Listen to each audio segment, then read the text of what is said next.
रूपा अभी रोटियां सेंककर उठी ही थी कि उसके पति आदित्य ने बताया कि लक्ष्य ने पॉटी कर दी है।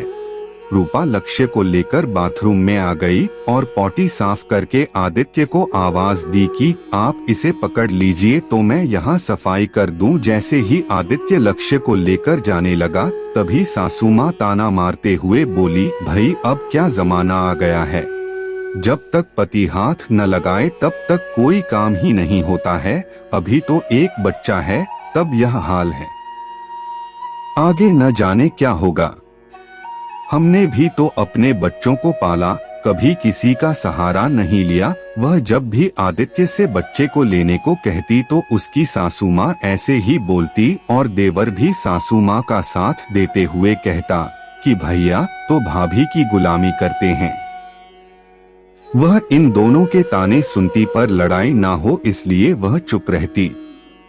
एक दिन वह नींद में थी कि तभी लक्ष्य जग गया। आदित्य भी जग रहे थे तो वह लक्ष्य को लेकर आंगन में टहलाने लगे। तभी सासू माँ की आवाज कानों में पड़ी, क्यों आदित्य तुम बच्चे को लेकर क्यों टहला रहे हो? और वह महारानी सो रही है, वह तो चाहती ही है कि वह आराम करें और तुम बच्चे को खिलाओ। सासू माँ की तेज आवाज सुनते ही रूपा की नींद खुल गई। तभी आदित्य लक्ष्य को लेकर वापस आ गए और उसे पकड़ा दिया। उसने आदित्य से पूछा, जब भी आप लक्ष्य को गोदी लेते हो या खिलाते हो तो सासू माँ और देवर जी ऐसा क्यों बोलते हैं? क्या सारी जिम्मेदारी बच्चे की सिर्फ माँ की होती है, पिता की नहीं होती है? और क्या मैंने अभी आपसे कहा था कि बच्चे को टहला कर लाओ, और अगर टहला भी दिया तो क्या बुरा किया? जैसे मैं माँ हूँ वैसे आप भी तो पिता हो, मेरा संभालना जायज है, पर आपका दिन भर में एक बार भी गोदी लेना नाजायज क्यों? पर शायद आदित्य के पास इसका कोई जवाब नहीं था। अब तो आदित्य का मन भी होता लक्ष्य को खिलाने का तो भी वह नहीं खिलाता, क्योंकि उसे पता था कि उसकी माँ उसे ताने सुनाने लगेगी और लक्ष्य भी कभी पिता को गोदी में आने की जिद नहीं करता। 10 वर्षों के पश्चात उसके देवर की शादी के 7 साल बाद बेटा हुआ था। वह लगभग 2 वर्ष का हो गया था। अब रूपा आदित्य के साथ दूसरे शहर में रहने लगी थी।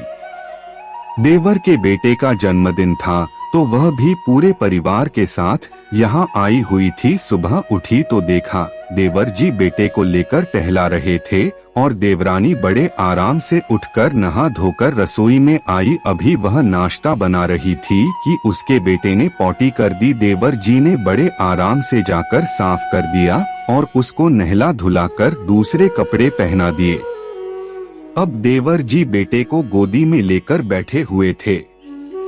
वह बार बार कभी सासू माँ की तरह तो कभी देवर जी की तरफ देख रही थी कि जब उसका बेटा था तब कैसे इन दोनों ने उसका जीना मुश्किल कर दिया था, और अब कैसे अनजान बने बैठे हैं कि उन्होंने उसे क्या क्या नहीं कहा था।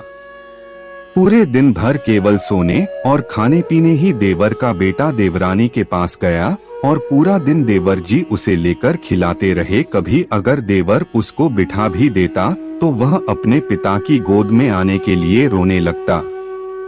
रूपा ने देवर जी से कहा, अरे वाह देवर जी, आपको देखकर तो लग रहा है कि असली माँ आप ही हैं, बहुत अच्छे से जिम्मेदारी निभा रहे हैं।